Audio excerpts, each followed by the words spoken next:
Play, programa que liga você à informação. No programa de hoje, recebendo o diretor do Colégio Evangélico Martin Luther de Marechal Cândido Rondon e o Demar Canitz. Ele que teve uma recente experiência no Vale do Silício e veio contar tudo aqui pra gente. Demar, satisfação tê-lo aqui mais uma vez, seja muito bem-vindo. Olá, Ana Paula, muito obrigado aí pela oportunidade. Estamos aí para compartilhar, né, com muita alegria um pouco dessa experiência e principalmente trazer novidades para o Marechal Rondon. Lembrando que o Play tem um oferecimento da Coresul Tintas, proteção e beleza que a sua obra precisa. Demar, uma experiência para poucos, nem todo mundo tem essa oportunidade que você teve, uma imersão no Vale do Silício, Estados Unidos, Califórnia, é o fervo da coisa por ali em termos de inovação e tecnologia. Como é que foi essa oportunidade de você viver essa experiência para agora estar aqui compartilhando conosco? É bem isso, é uma experiência única, né? Não é uma coisa assim tão tranquila de você chegar, porque você não chega lá e vai visitar as empresas, né? Isso não é, tem que ser uma coisa planejada, organizada, e existem empresas especializadas que fazem, né, essas imersões. E eu fui convidado já no ano passado, né, para a segunda imersão para o Vale do Silício, promovida pelo Sistema de Ensino Bernoulli. Então, Bernoulli, eles têm mais de 1.000 escolas pelo Brasil, e eles selecionam alguns diretores que eles acham que têm o perfil, né? E aí eu fiquei muito feliz quando eu fui convidado e eles disseram: olha, Demar, é a tua cara, o Vale do Silício, inovação, tecnologia, você sempre está buscando essas coisas, né? E a gente quer que você vá com a gente lá. Então, 15 diretores, né, de 1.000, eu fui selecionado entre 15, isso é muito bom, né? E aí ficamos aí uma semana, praticamente, né, visitando empresas, incubadoras, a Universidade de Stanford, que é muito conhecida, e também escolas, né, 3 escolas, 2 públicas, uma particular, para a gente conhecer um pouco mais do sistema de ensino lá. Então, foi uma experiência assim, muito rica, né? Aí a cabeça volta a 1.000, com muitas ideias, 1.000 por hora, né? Mas assim, agora aos pouquinhos a coisa está andando e a gente começa a ver assim, tá, e aí? O que disso tudo a gente aproveita e o que a gente vai fazer agora no nosso sistema de educação aqui no Martin Luther? E Demar, explica pra gente o que é o Vale do Silício. Nós sabemos, mas vai de repente alguém que está nos assistindo não sabe certo como é que é, né? Às vezes já ouviu falar, mas não sabe em detalhes. O que é o Vale do Silício, afinal das contas? O Vale do Silício é uma região, né, geográfica, né, tem vários municípios, concentrado bem no estado da Califórnia, que é no oeste dos Estados Unidos. Então, se olhar no mapa dos Estados Unidos, olha bem para a esquerda, ali onde pega o Oceano Pacífico, né?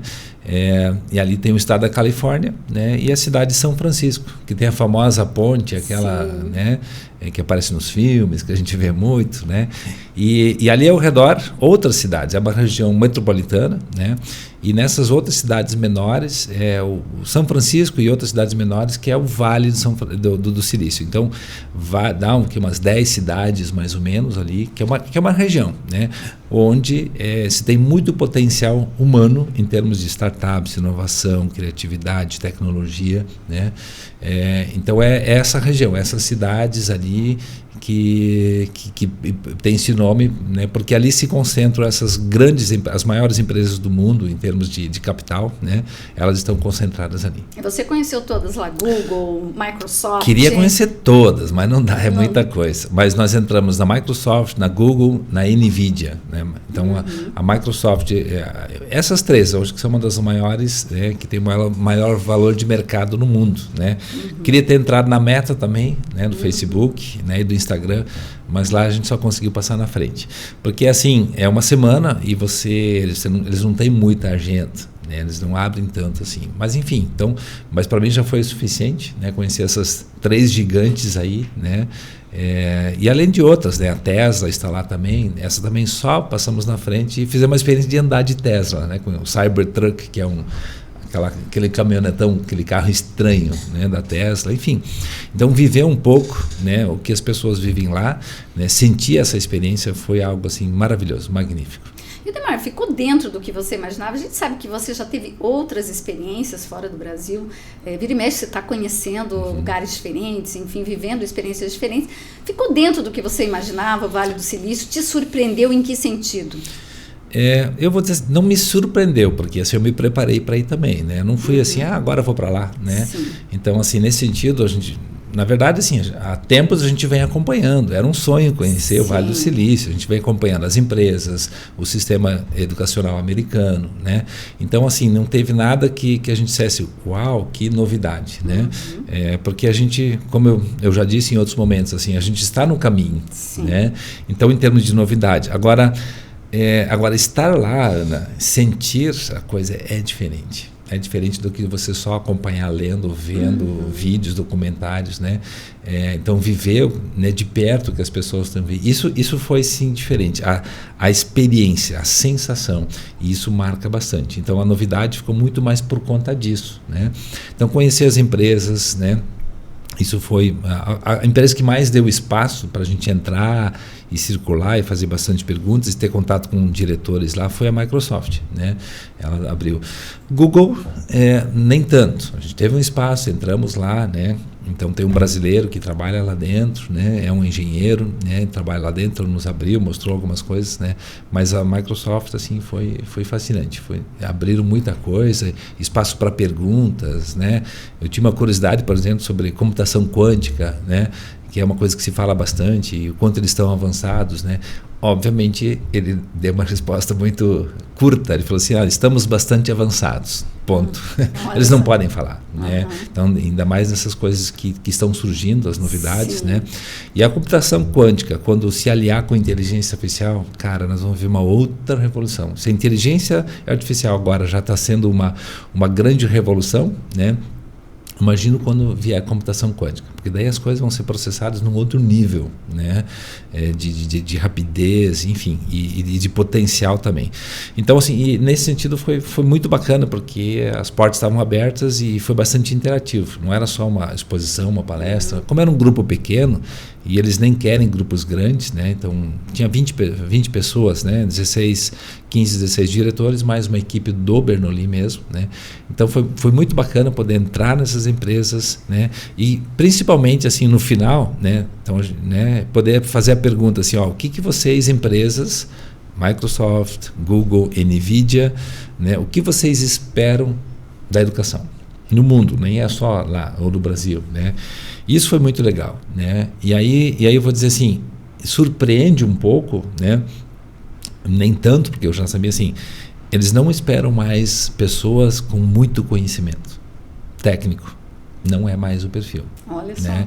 Eles falam assim, olha, o conhecimento técnico se desenvolve, né?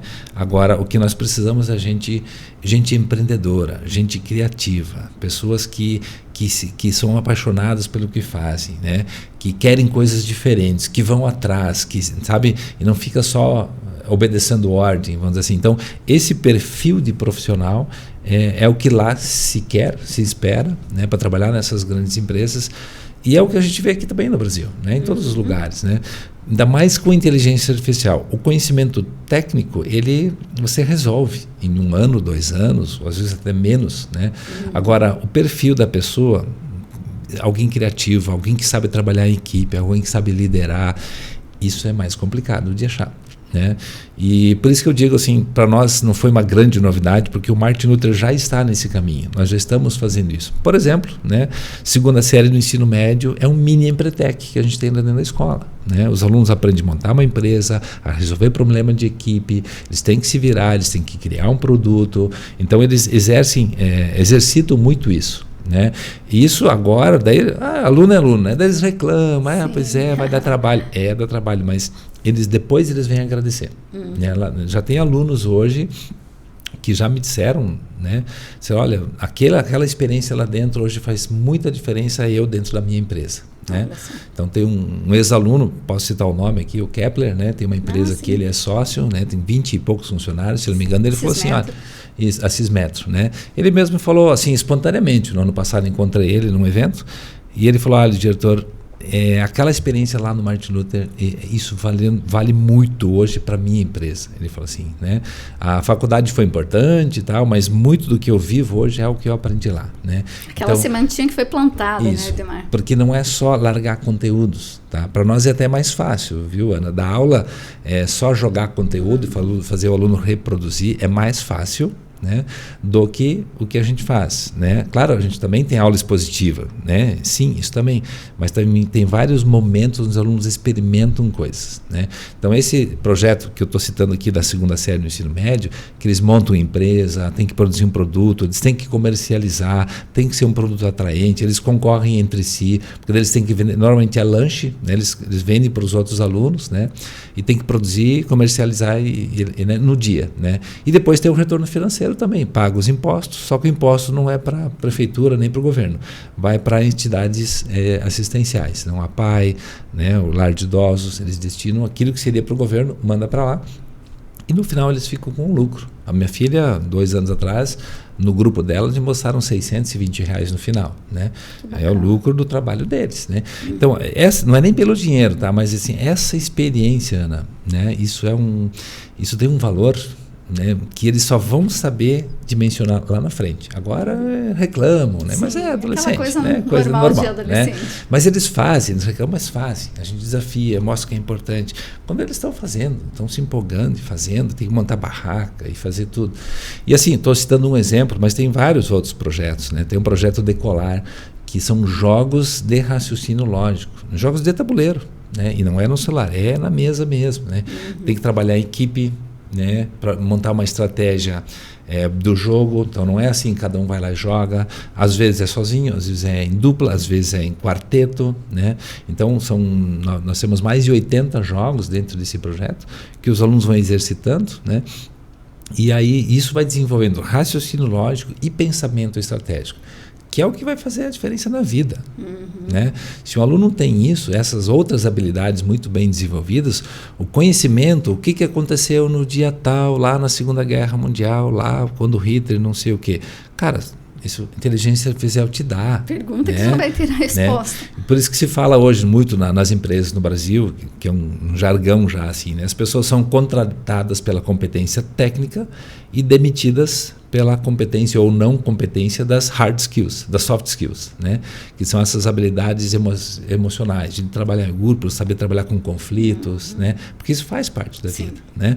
Então hoje não só ensinar conteúdo, preparar para o ENEM, para o vestibular, que isso está legal, mas essas outras habilidades, essas vão fazer cada vez mais, Ana, cada vez mais, e eu vi isso agora na prática, elas vão fazer mais a diferença. Então esse modelo, né, de escola, de só transmissão de conteúdo para o aluno reproduzir, ele aos pouquinhos vai acabando. E a escola que não se antenar para isso, e a gente já está nesse ritmo há um bom tempo, né? Temos aulas de empreendedorismo, do 6º ao 9º, os alunos aprendem a fazer aplicativo para celular, né? Usar tudo isso, né? Então essas outras habilidades, as escolas vão ter que... a escola que não fizer isso, ela é capaz de não sobreviver. Né? Ademar, você cita, né? Vocês perguntaram pessoal lá, né, o que esperar da educação no futuro, e eles citaram isso, né, a questão da importância do perfil inovador, do perfil da criatividade, e a gente sabe que no Martin Luther, isso, como você acabou de citar vários exemplos aqui, a gente tem isso lá já há um bom tempo, né, eu que tenho filho lá, sei como é que funciona, empreendedorismo, chama atenção para finanças, querendo ou não, em todas essas atividades você já está lidando com a liderança, você está incentivando a inovação. Isso mostra que o Brasil, né, não falando assim só especificamente aqui do Martin, enfim, da educação aqui da nossa região, a gente está muito distante do que se tem lá, estamos no caminho certo. Que avaliação você faria nesse sentido? Eu vou pegar essa tua frase e a minha resposta é essa: estamos no caminho certo, né? E não é só porque lá está dando certo, né? É por coisas que a gente acredita também, né? Desde que eu estou aqui, que eu comecei a trazer esses projetos para o Martin Luther, que não tinha, é porque eu acredito nisso, né? Eu vejo que as pessoas, elas têm que ser, na escola tem que preparar os alunos para a vida, não só para o vestibular, nem para a faculdade. Não é só para o conhecimento técnico, científico, acadêmico, né? Eu sempre acreditei nisso, né? E o mundo não necessariamente valorizava isso, né? E hoje se valoriza muito mais, né? Vamos pegar um exemplo, né? Todo mundo dizia assim, a NASA contratava engenheiros, não só. Hoje eles contratam pessoas para fazer a parte da cozinha, da copa, fazer café. Eles vão muito pelo perfil. Não importa o que você vai exercer tecnicamente, o trabalho, né? É muito o perfil, né? Então, eu acredito nisso também, né? E por isso nós começamos a fazer isso, faz parte da nossa filosofia, né? E entendimento de educação. E o mercado hoje exige cada vez mais isso das escolas. Quer essas pessoas assim. Uma formação mais ampla, mais completa, aquilo que a gente chama de formação integral. Não é só conhecimento aqui, mas com habilidades socioemocionais mais desenvolvidas, outras competências, né? Porque esses dias eu vi alguém falando, um profissional nessa área, psicólogo, não lembro o nome agora, mas enfim, das redes sociais que a gente segue, né? Hoje a família... muito das habilidades socioemocionais a gente aprendia na família. Família um pouco grande, 5, 6, 10 pessoas, aí dá aquelas confusão, vai buscar aqui, aí tem um xinga, né? Alguém se estressa um pouquinho e as pessoas vão se regulando e aprendendo a conviver isso. Hoje, com um modelo familiar menor, às vezes é uma ou duas, o casal com um filho, ou então às vezes, né, casal separado, demora só o pai e o filho, só a mãe, aquele núcleo familiar, não que ele seja ruim, não é isso, mas é que você não tem mais situações, não são geradas situações que você tem que se virar, não tem mais isso, naturalmente, eu não estou aqui julgando, não é isso, sim, constatando. Falando da realidade. Isso, falando da realidade. Aí as crianças se frustram muito pouco. Né? E aí fora de casa, isso acontece na escola, na rua, quando acontece uma frustração, ela não sabe como lidar com isso. Porque quando o núcleo familiar é maior, isso vai acontecer naturalmente. Né? Agora não acontece mais. Então essas pessoas, por isso o mercado de trabalho a gente falava antes, né? As pessoas às vezes não ficam mais no trabalho porque receber um feedback, né, do coordenador, do gerente lá, alguma palavra um pouco mais ríspida, já não vou mais trabalhar aqui, ele me xingou, ele não foi legal comigo. As pessoas não querem mais porque não sabem lidar com essas frustrações pequenas, né, que são importantes. Né? Então é um conjunto de outras habilidades que a escola acaba tendo que pegar para ela. A sociedade vai ter que trabalhar. Tanto que agora tem uma lei, né? As empresas vão ter que fazer formação para os colaboradores na área socioemocional. Vai ter que fazer. Agora já estou recebendo toda hora propostas. Palestra, formação socioemocional. Porque lá a sociedade no modelo que a gente tem em sociedade, as pessoas não têm mais isso. Então as empresas vão ter que fazer, as escolas vão ter que fazer. E vai ter que fazer. Se não fizer, como sociedade a gente vai começar a ter outros problemas, né? Por isso que eu entendo que o mercado exige isso, mas também por convicção, porque a nossa visão de formação mais ampla, né, ela quer isso, né? Então assim, a gente tem na escola, puxa, traz isso, né? A sociedade precisa de gente assim, e eu entendo que esse é o nosso papel. Alguns vão dizer, não, mas isso não é papel da escola, né? O papel da escola é só transmitir conteúdo, ensinar. Não é mais.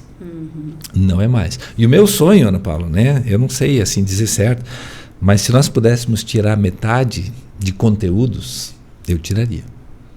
Metade dos conteúdos, de todas as áreas, história, geografia, matemática, eu tiraria metade. Sair daquela coisa, né, quadradinha, eu diria assim. Daí vai dizer assim, mas daí os alunos vão ser prejudicados. Não sei. Talvez eles vão ser menos conhecedores de tantas coisas, detalhes, que depois você vai dar um Google e você tem a resposta. Se você vê no geral, não aproveita de alguma maneira, não aproveita, né? E se tivesse mais tempo onde eles pudessem experimentar coisa, por exemplo, né? Uma coisa que nós fizemos lá, aquele 14 bis, para quem não sabe que está na escola, foram os alunos que ajudaram a fazer. Né? Então os alunos vieram, né, à tarde no contraturno. Então se os alunos pudessem ter mais essas experiências, né, de estudar, né, e eles que eu dei a sugestão, eles tinham vários temas, eles escolheram esse, né, que já era o meu sonho ter um avião ali, e os alunos abraçaram a ideia, né? Estudaram quem foi Santos Dumont, qual é o contexto, por que ele inventou, como ele fez, e as medidas. Então, eles tiveram que estudar muita coisa, né, técnica, para poder reproduzir um avião. E eles fizeram aquilo com uma vontade tão grande, né? E isso eu vi lá em 3 escolas, e também na Universidade de Stanford, né, lá na Califórnia, salas de aula que são verdadeiras oficinas. Eu só não posso mostrar fotos aqui, né? Não sei se podia, mas enfim, agora eu lembrei que eu trouxe fotos de lá, assim, oficinas, bancadas, ferramentas, os alunos estão lá experimentando coisas, né? Então, assim, esse modelo, se a gente pudesse ter muito mais essas práticas, né? Daí alguém vai dizer, mas vocês não podem fazer isso? Sim e não. Sim, porque legalmente a gente pode, né, até certo ponto, mas assim, não é uma coisa tão fácil de fazer. Tem a ver com formação de professor, tem a ver com estrutura física, tem que ter investimento para isso, tem a ver com o número de alunos em sala de aula, né? Tem escolas que preferem botar 100 e poucos alunos na sala de aula e um professor está transmitindo conhecimento. Isso você não vai fazer num laboratório, né? Numa das escolas que a gente visitou lá, uma escola particular, eles têm no máximo 16 alunos por turma. Então, com 16 alunos você consegue fazer vários projetos. Com 30 já é mais difícil, né? Então, dependendo da proposta, né, então essas coisas começam a, vamos dizer assim, a dificultar um pouco, né? Mas é possível fazer?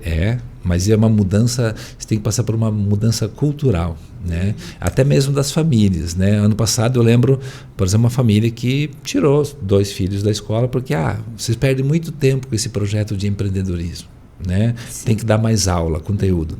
Tá bom, é a opinião da família, né? Mas não é a nossa proposta, né? A gente quer que os alunos experimentem isso, né? Porque é isso que vai fazer a diferença. Então, eu acho que até para eles, né? É mais prazeroso para eles. E pra também eles é mais tem prazeroso. essa diferença, quando o aluno realmente se entrega, o resultado é muito melhor. É muito melhor, né? E a gente costuma lembrar das coisas mais práticas, né? Aquilo que fica, né, registrado, né, na nossa memória, no cérebro, as coisas que a gente experimentou. Então, a experiência sinestésica ela é muito importante, né, para o aprendizado. Então, não é só ouvindo, né? Agora, eu experimentar, eu fazer, isso marca muito mais o aluno. Claro que não pode ser todas as aulas assim, não tem como ser, né? Também isso é outra coisa. Uma aula assim, ela exige muito mais preparo do professor. Ele tem que ter, né? O professor vai levar 2 horas para preparar uma aula de 45 minutos, né? E ele tem esse tempo? Não tem. Né? Então, assim, o nosso modelo de educação, ele também tem vários entraves assim, que não permitem isso, né? Dá para mudar? Eu acredito que dá. Nós já estamos no caminho, já estamos mudando algumas coisas, né?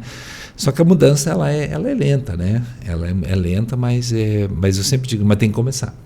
Tem que começar e um dia a gente vai chegar, né? E o resultado começa a aparecer. E nós já estamos colhendo os frutos disso, né? Então, assim, eu diria assim, nós estamos no caminho, né? Bastante distante ainda, né? Claro, a minha referência agora é o Vale do Silício, que é referência para o mundo, né? Então, assim, é meio injusto, assim, né? Você se comparar com o melhor do mundo. Sim. Se eu estou treinando basquete, vou me comparar com o melhor do mundo. Se eu sou jogador de futebol, vou me comparar com o Neymar, o Messi. Pô, é muito distante, né? A gente não precisa ser igual a eles, né? E não vai ser, né? Agora, melhorar de forma significativa, chegar o mais perto possível, isso dá, né? E é isso que a gente se propõe a fazer, né? Buscar melhorias, né? Para ver mais resultados, né? Para o aprendizado ser mais significativo como um todo. Edemar, você comentou e deu um exemplo, né, da visita em escolas lá.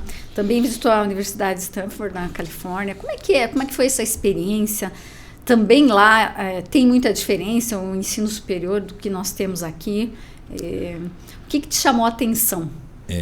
O que mais me chamou a atenção é uma das salas que eles têm lá, que é justamente esse conceito maker, né? Que a gente fala na educação, que é você fazer as coisas, né? Passar, ter a experiência sinestésica, não só o ouvir, o falar, mas fazer, né? Montar as coisas. Então, primeiro a gente fez uma imersão lá dentro, conhecer a estrutura física, a história. A história é muito bonita também da universidade, não dá para contar toda aqui, mas justamente acho que aquilo que hoje é o Vale do Silício, vamos dizer assim, a essência, né, o DNA do Vale do Silício tem muito a ver com isso, né?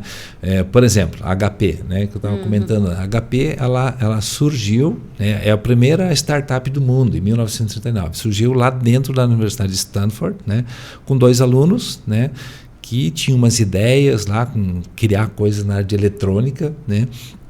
E eles começaram a montar um projeto na garagem da casa de um deles, né? E o professor pilhando. Isso aí, vamos lá, né? Vamos criar, vamos inventar, né? Então, o perfil dos professores, certamente não todos, né? Mas daquela universidade é muito isso, de pilhar, de fazer o aluno acreditar nele, né? De apostar, né? E aí esse professor, Friedrich, não lembro o sobrenome agora, né? Ele falou assim, e aí, como é que está o projeto de vocês? Não, mas não está avançando porque a gente não tem dinheiro. Quando vocês precisam? Precisamos de $300 para alavancar o nosso negócio. Ele tirou do bolso dele, o professor, e deu na mão, né, dos alunos e falou assim, eu aposto em vocês, vamos embora, vamos fazer esse negócio crescer. E é a HP que a gente conhece hoje, que veio para o Brasil e uma das maiores empresas do mundo. Então tem muito isso. A universidade, ela é fomentadora, né? Ela não isso eu acho que diferencia ela um pouco de outras universidades, que um nível de exigência é alto. Claro que lá é alto também, mas eles têm muito isso de querer que o aluno acredite nele, né? Aposte nele, invista tempo na sua formação, autoconhecimento, né? Então não é só assim, aprendeu a ser um bom profissional técnico, agora vai lá e fazer, né? É muito mais do que isso. Sim. Então quando você está ali, você respira isso, vamos dizer assim, essa essência, né, das pessoas que estão ali, de acreditar no outro, acreditar. As startups, por exemplo, né, incubadoras que a gente conheceu lá, o índice é horrível, né, se tu vai olhar assim, né, eu me assustei, né, claro, eu já tinha visto na Finlândia também, né, lá era um pouquinho menor, de cada 10 startups, uma dá certo. Então, assim, a chance é 10%. Mas as outras 9%, então, não deu certo. Mas mesmo assim, tentaram. As empresas, a universidade, todo mundo acredita, vamos embora, vamos fazer. Né? Daqui a pouco sai uma outra startup, né? Daqui. E se não sai uma startup, né, às vezes é um bom projeto que serve para uma empresa lá comprar, melhorar, né, o modelo que eles têm de negócio, enfim. Então, a universidade é um lugar assim, eles têm 17 mil alunos, né, é um campus bastante grande, né? A história é uma história muito rica e o nível assim é bem difícil de entrar lá, assim, não é tão fácil, né? E tem gente, se tu olha lá, muito oriental e muita gente da Índia. Isso é outra curiosidade, né? Olha só. Muitos indianos e orientais. E aí de que país, não sei, Japão, China, né? Os orientais estão em peso muito grande lá, porque pessoas que vêm para lá para buscar um conhecimento mais atualizado, tudo tem a ver com inovação, tecnologia, está ali, as coisas estão acontecendo ali. E a universidade, ela é uma grande fomentadora disso. Demar, você já vem vivendo esse tipo de experiência de visitar outros países, é claro que envolve de tudo um pouco, a tecnologia, a inovação já há muitos anos, né? Eu acho que, se não me engano, essa é a 7ª experiência ou a 6ª? Sexta experiência. Você já teve, ao longo aí de muitos anos, essa oportunidade de visitar outros países. Gostaria que você falasse um pouquinho desse tempo todo, porque você começou, acho que foi lá em 2013? 2013, hoje nós já estamos em 2025, então são alguns anos, né? Claro que teve uma pausinha ali naquele período de pandemia, mas você, eu acho que assim, até por visitar esses países que são modelo, que são assim, inspiração para outros países como o Brasil, especialmente em termos de educação, como que você vê, que leitura você faz dessa caminhada, eu diria assim, é uma evolução assim muito grande, está caminhando a passos lentos, como é que você vê isso? Você que começou lá em 2013 e agora chegou aqui conhecendo, né, aquilo que é o de melhor que a gente tem no mundo. Isso, Todas as experiências, elas são experiências diferentes, né? Em que sentido diferente? Eu não sou mais o mesmo de 10 anos atrás, né? E ninguém é, né? Graças a Deus, Graças né? a Deus. A gente muda, a gente vai evoluindo. A gente melhora, né? transforma, Isso. evolui. Então, quando você vai para um lugar e você já foi para outros, você vai diferente. Né? Então, toda vez é diferente. Então, comparar, assim, não dá. Agora, todas as experiências foram muito válidas, né? Algumas muito focadas na educação. Essa aqui foi um mix, né, de educação com tecnologia. Na Finlândia, há 3 anos atrás também, era um mix de educação com tecnologias, startups, inovação, né, algo parecido com essa. Né. Em 2015 foi uma experiência muito boa na Alemanha, que daí foi focado só em educação, que daí a gente conheceu escolas e também a gente assistiu aulas. Isso também foi bem interessante, sabe? Nós íamos um grupo lá de 30 pessoas, 2, 3 em cada sala de aula e ficávamos assistindo uma aula inteira, do início ao fim. Você estava bem quietinho lá no fundo, só assistia e ia anotando, né? Então foi uma experiência assim muito diferente, né? Não só ouvindo o que um secretário de educação fala, um professor fala, o diretor fala, mas realmente vendo como o professor dá aula, né? E aí assim, o que eu vejo, assim, a questão cultural é muito diferente. Né? Não é só assim um modelo de educação ou a formação do professor, a postura dos alunos é outra, né? Os alunos em geral, né, nesses lugares que eu vi, claro, são né, lugares, a gente vai nos lugares que são mais referências justamente Sim, por isso. sim. A gente quer aprender com eles, né? Muitos países não é assim, né?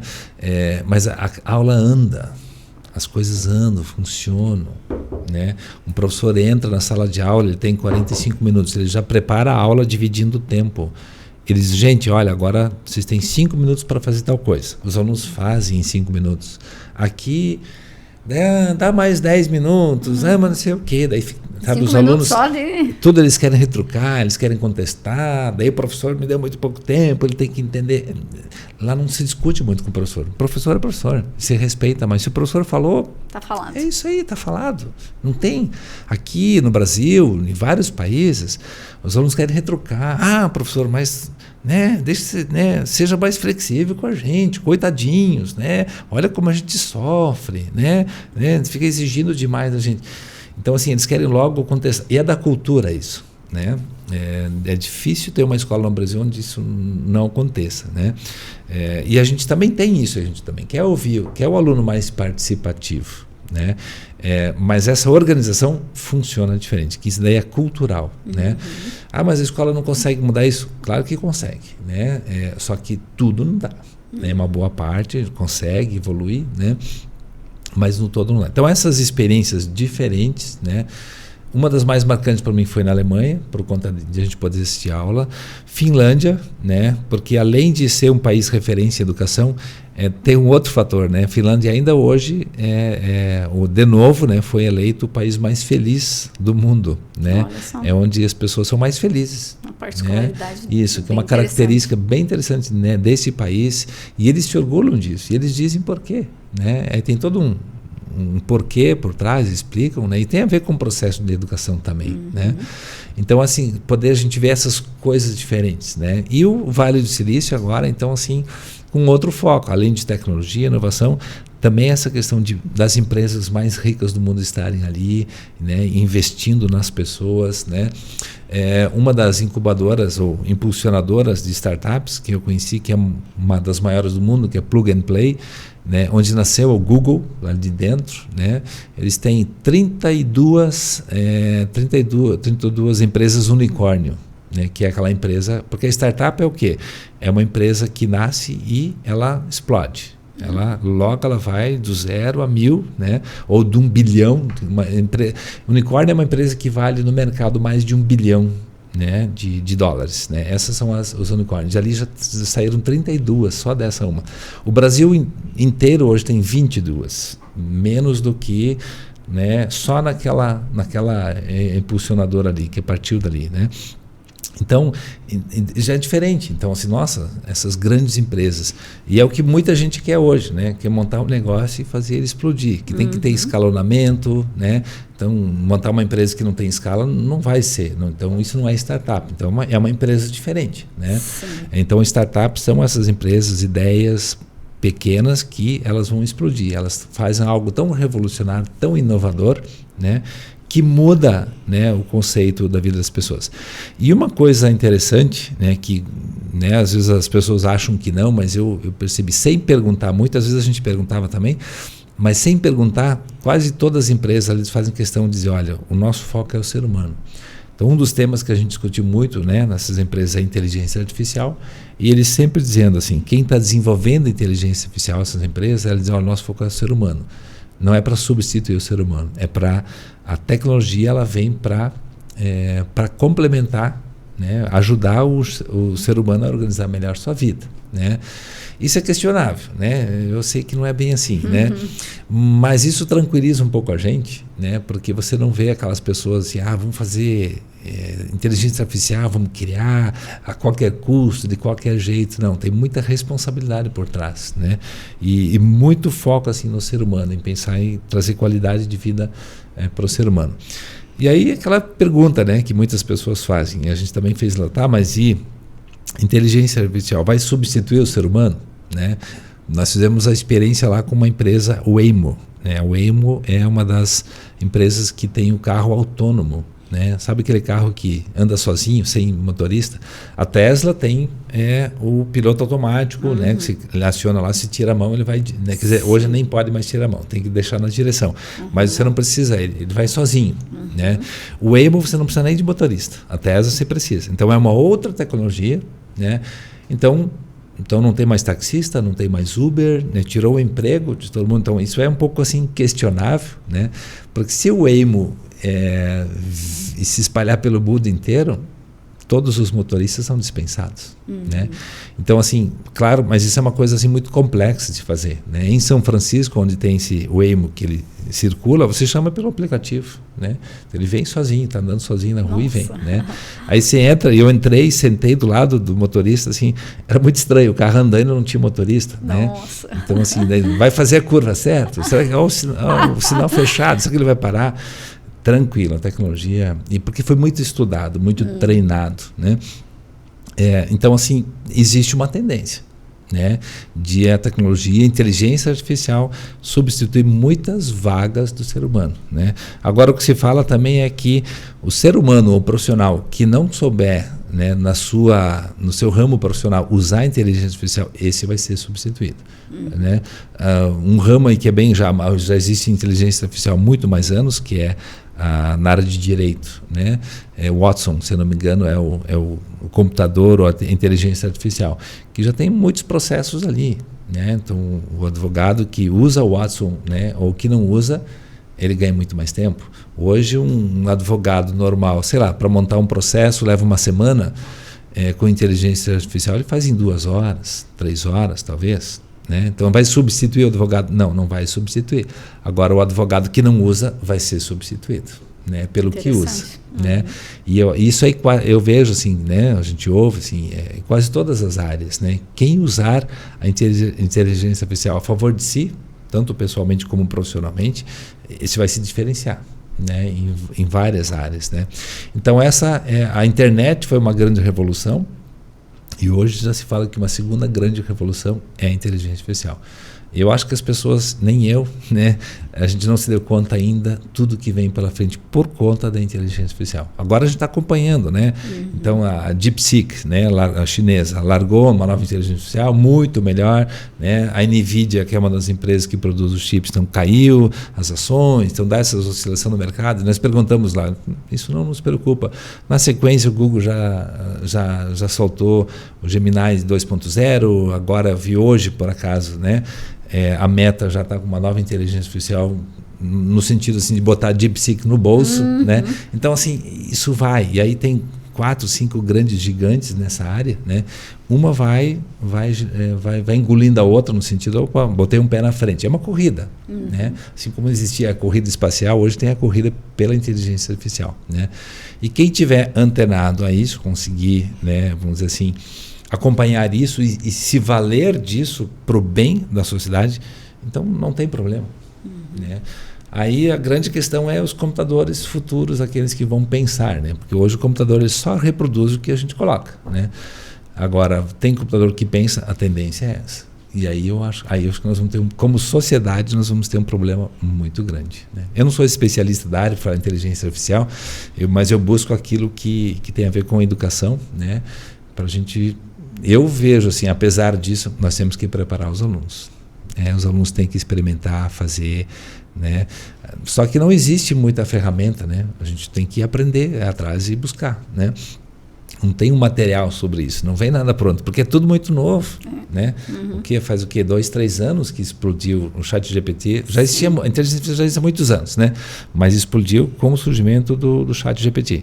Então e aí isso vem e aí pega todo mundo de surpresa, mas o que é isso?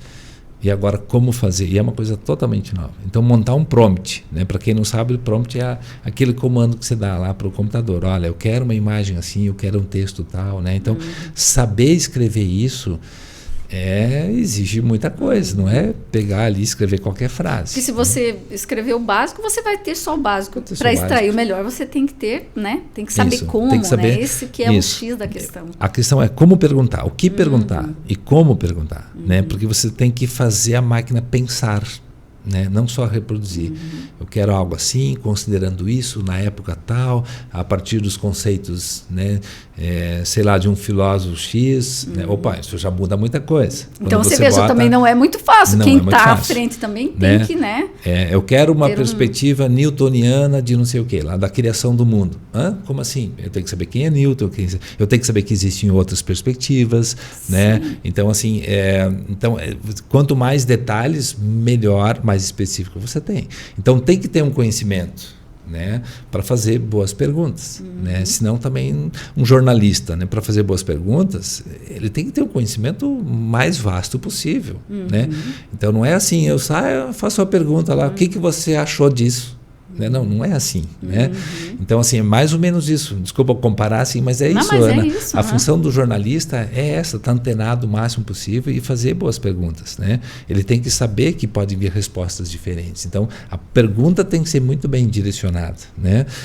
A não ser que seja uma coisa mais tranquila. Agora, se quer aprofundar, tem que ser assim. Com inteligência artificial, a mesma coisa. Quer uma coisa de qualidade? Você tem que saber fazer boas perguntas, né? E a tarefa da escola é preparar o aluno para esse mundo. E como eu sempre gosto de dizer, né? Não cai no vestibular, não cai no Enem, né? Mas é importante para a vida. Então nós vamos fazer. Então nós vamos colocar na grade curricular, é obrigatório fazer. Aulas de empreendedorismo, aprender a fazer programação, tudo isso nós já temos, né? E às vezes o aluno às vezes reclama, mas não sei o quê. Mas vamos embora, faz parte, cara, vamos lá, né? Ou tocar um instrumento musical, que a gente tem até o quinto ano, todos têm que saber tocar flauta. Mas tem que aprender, tem que. Não cai no vestibular, não cai no Enem, mas para a vida é importante o aluno conhecer, saber ler partituras, saber identificar música, né? Então tudo isso ajuda para uma visão mais ampla, uma formação maior. Ademar, antes da gente encerrar, vamos falar um pouquinho do Martin Luther. Eu sei que todo ano tem novidade, é um colégio que tem um planejamento muito detalhado. Você, como diretor ali, a gente conhece, sabe que você é muito preocupado, muito dedicado. O que nós podemos falar do colégio neste ano 2025? Nós temos alguns desafios, né? Eu acho que um deles é isso que eu já coloquei aqui, como melhorar a proposta pedagógica para preparar mais os nossos alunos para esse novo modelo de sociedade que está vindo, né? Que é o que a gente fala de trabalhar soft skills, né? Essas habilidades que não são fixas, não é 2 mais 2 é 4, não é tabela periódica, não é fórmula matemática, não é regra de língua portuguesa, não. Mas é trabalhar, ajudar o aluno a poder lidar com conflitos, né? Por isso tem que fazer trabalho em grupo. Mas vai gerar conflito, é isso aí. Vai dar mais trabalho, é isso aí. Vai ter que saber lidar com os conflitos. Fazer conflitos, né? A questão do bullying, né? Que sempre existe. Né? Hoje ele não é mais uma preocupação tão grande, né? Porque a gente também tem trabalho de prevenção, né? Então, assim, esse é o foco hoje do Martin Luther. No 2025 ele está um pouquinho mais forte no sentido de fazer essa preparação mais ampla do aluno. E cada ano vai ser, tá? Cada ano vai ser. Aquilo que eu falei antes, meu sonho era diminuir pela metade o conteúdo. Isso a cada ano a gente está trazendo um pouquinho mais, né?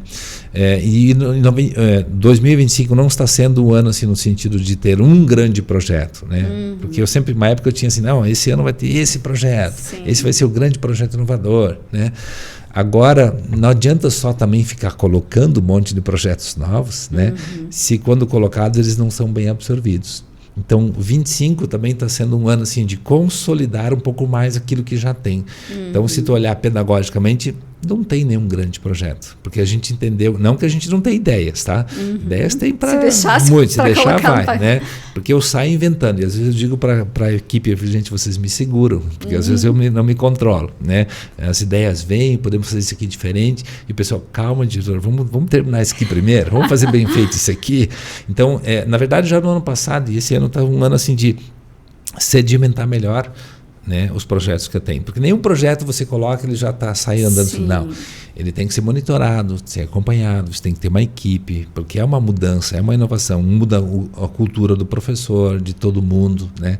Então a gente entendeu assim, vamos dar uma seguradinha, não vamos inovar, não criar nenhum grande projeto e vamos modificar aquilo que já tem para consolidar, né? Porque só fazer para dizer que tem, daí também não adianta, né? Tem que ter, mas tem que ter consistência, tem que dar certo, né? E tem projetos, por exemplo, que nós já colocamos ali, não deu certo, a gente recuou, né? Tá bom, não tem problema. São experiências que podem dar certo, né? Ou não. E uma experiência, já aproveito aqui e falar, né? Que eu inventei isso há uns 2, 3 anos atrás, que é, por exemplo, deixar um período livre para o aluno. Né? Como assim, período livre? Eles tinham um período com chamada e tudo de professor, mas eles podiam fazer o que eles queriam. Mas não era aula. Era uma aula, mas eles iam, cada um sozinho ou em grupo. Né? Então, uns matavam um tempo. Né? Tá bom? A escolha dele. A escolha dele. Né? Nós tínhamos um horário.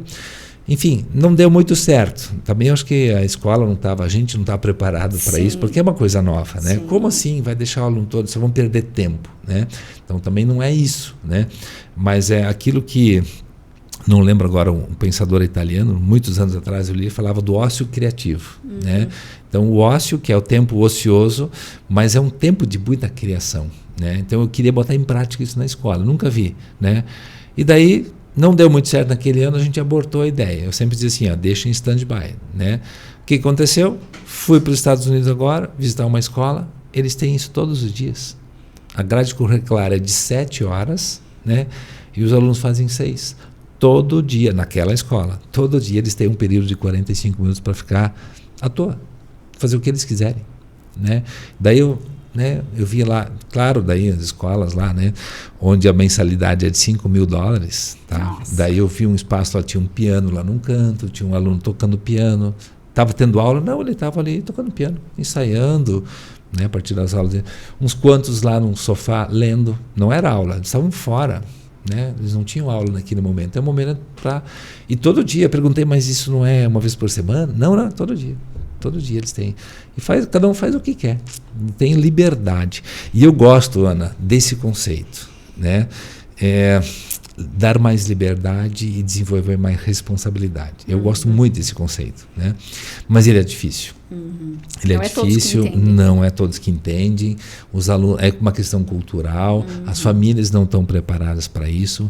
E o aluno hoje ele está assim, ele vai na escola e tem que cumprir tudo que a escola diz. Né? Eu acho que é muito saudável, talvez alguns não vão gostar do que eu vou falar, mas é o que eu acredito. Eu acho que é muito saudável essa experiência que eles têm lá, de deixar um período livre, né? E o aluno vai escolher o que ele vai fazer. Ele não está perdendo tempo, ele não está matando tempo, ele está se desenvolvendo de um jeito diferente, que ele entende que naquele momento é melhor. Mas é desenvolvimento, é crescimento, e é o que a escola quer. E quando o aluno sente que ele tem mais liberdade, ele se sente mais responsável pelo processo dele. Né? E o modelo tradicional de educação que a gente tem no Brasil, no mundo, o aluno não o professor é responsável pelo processo do aluno. Não! O aluno é responsável pelo processo dele. O professor é mero instrumento. A escola é só um instrumento também. Tem que ser um mediador. Né? Tem um mediador. O aluno tem que se dar conta do processo dele. E quando ele tem esses momentos de liberdade e que se exige responsabilidade, eu acho isso. O aluno cresce com isso. Vai se tornar um adulto muito mais responsável. Né? Então, se eu pudesse, amanhã já ia começar com essa ideia. Né? Então, mas isso nós vamos retomar em algum momento. Mas tem que ser uma coisa assim muito bem trabalhada, culturalmente desenvolvida, com os professores, com as famílias também. Né? Então, a experiência que a gente fez 2, 3 anos atrás não foi muito boa, mas foi também. Né? Mas a gente também não estava muito preparado. Né? Então, essas coisas novas, disruptivas, né? Eu acredito nelas, mas elas têm que vir com uma boa base, não é só fazer por fazer. Né? Então, assim, muitas coisas deram certo, outras não deram. Né?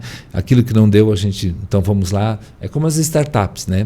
Aliás, lá na Finlândia eu achei interessante as startups, eles, de cada 10, 3 dão certo. Aliás, uma dá super certo, e daí eles chamam de volta as duas que deram mais ou menos certo para recomeçar. Né?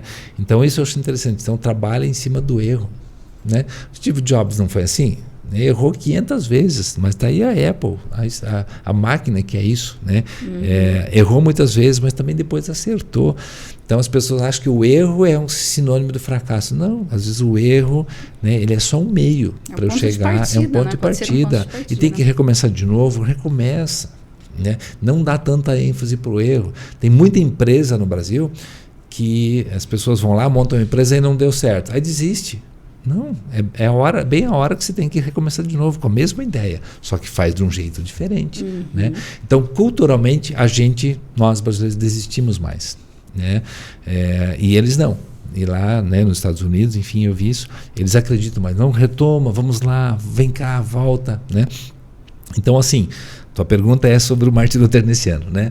Então, algumas coisas consolidar, né, e de repente retomar outras, né? Mas esse ano está sendo um ano assim para consolidar, né? Até porque a escola começou a mudar um pouco o perfil também, né? Entrei em 3 turmas de 6º ano, né? Então, quando eu cheguei tinha uma, né? Aí foi para 2, nesse ano então abriu 3ª turma. Então o volume de alunos é muito grande, né? Então começa a dar mais problemas, eles têm que focar nisso, né? Então crescer é bom, mas tem que acompanhar esse crescimento nos detalhes, né? Então a gente já viu algumas coisas que já estavam escapando aos nossos olhos. Volta, retoma. A pandemia deu uma chacoalhada também, bagunçou um pouco, né? E nós, aliás, falar em pandemia ainda hoje, a gente vê alguns reflexos da pandemia na educação, tá? Não vou aqui detalhar, mas a gente vê. Então isso também, né? Falou, então vamos lá, vamos retomar algumas coisas que não ficou tão bem, vamos voltar aqui, vamos refazer, e dá para fazer, né? Então é o ano de consolidar aquilo que tem, né? Do ponto de vista da estrutura física, sim. Daí nós temos sim. Aí tem novidade, é o prédio que está lá, um ginásio de esporte no 3º andar, que algumas pessoas ainda hoje não entendem. Mas pode, isso dá certo, funciona. Como assim um ginásio de esporte lá em cima?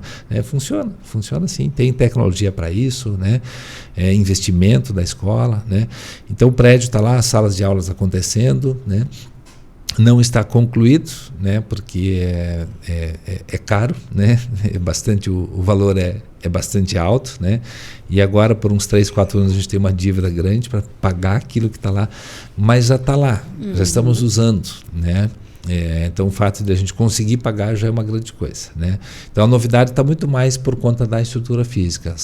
O ensino médio totalmente, uma área totalmente deles, uma cara mais jovem, assim, paredes coloridas, um verde, um amarelo, um laranja, né? Então o prédio um pouco mais nessa linha industrial, assim, cara de fábrica, mas uma coisa mais moderna que a gente fez, que a gente achou que era a cara do ensino médio, né? Então salas mais amplas, enfim, o ginásio lá. Então a novidade está por conta da estrutura física, mas os projetos pedagógicos é o ano de consolidar, né, muitas novidades que já estão aí. Muito bem. Eu dei margem, podia ficar a tarde toda aqui conversando, porque 2 papudos vão longe. Uma curiosa e outro que fala bastante. Mas é muito bom sempre conversar com você. Você tem sempre esse olhar diferenciado, né? Quando a gente fala de inovação, está sempre pensando à frente e nos coloca uma pulga, né? Muitas vezes você não parou para pensar naquilo e você vem e traz essa reflexão que eu acho muito bacana quando a gente fala especialmente de educação. Então, desejar parabéns pelo teu trabalho à frente do Martin Luther, sucesso nos desafios que não são poucos, né? A gente sabe que não são poucos, especialmente quando se tem uma mente assim com essa pegada da inovação, que a gente sabe que você tem esse diferencial. É isso, sempre uma satisfação recebê-lo. Espero recebê-lo mais vezes para falar de coisas boas, de novidades do Martin Luther. Aqui você é sempre muito bem-vindo. Muito obrigado, Ana, pelo espaço, né, aqui, poder compartilhar essas experiências aí. E quando a gente faz o que a gente ama, é diferente, né? Então eu não estou lá porque eu quero ser diretor, eu estou lá por um propósito, né? E eu tenho dons, tenho habilidades, né? Tenho formação, tenho talento que eu posso contribuir naquele meu. Então a educação para mim é um propósito, né? Fazer uma educação diferente é o meu propósito, né? Então eu gosto de coisas diferentes, sempre buscar, porque eu acho que a vida pode ser melhorada sempre, né? E aí a vida, né, num todo, né? Agora falando de uma estrutura escolar, uma instituição escolar, né? E eu me realizo com isso também. Então fazer isso me dá muito orgulho, me dá prazer, né? Porque é um propósito, é uma missão, né? A educação, né? E quando a gente faz com alegria, com vontade, com amor, daí as coisas acontecem, né? Perfeitas? Não. É uma escola perfeita? Não é e nunca vai ser, né? Mas a gente está correndo atrás, buscando dar sempre o melhor, fazer o melhor e aprender com os erros, né? Ouvir as pessoas, ouvir a comunidade, enfim, ter esse espaço também aberto, né? Quando as pessoas vêm dar sugestões, é importante, né? Estar aberto à comunidade como um todo, enfim. Então, para nós é uma alegria poder compartilhar, né, com todos aqui um pouco do que a gente está vivendo aí na escola, né? E né? Por que não dizer? É a nossa contribuição para o desenvolvimento da nossa cidade, através da educação, formando gente com mais conhecimento, mas principalmente com mais habilidades para poder lidar com tantas situações que a vida no dia a dia nos coloca. Então é uma alegria, prazer e obrigado pela oportunidade. Obrigado você, Odemar. O Play vai ficando por aqui, lembrando que este programa tem um oferecimento da Coresul Tintas, proteção e beleza que a sua obra precisa. Siga as nossas redes sociais e fique por dentro de tudo o que acontece em Marechal e região. O presente, você bem informado.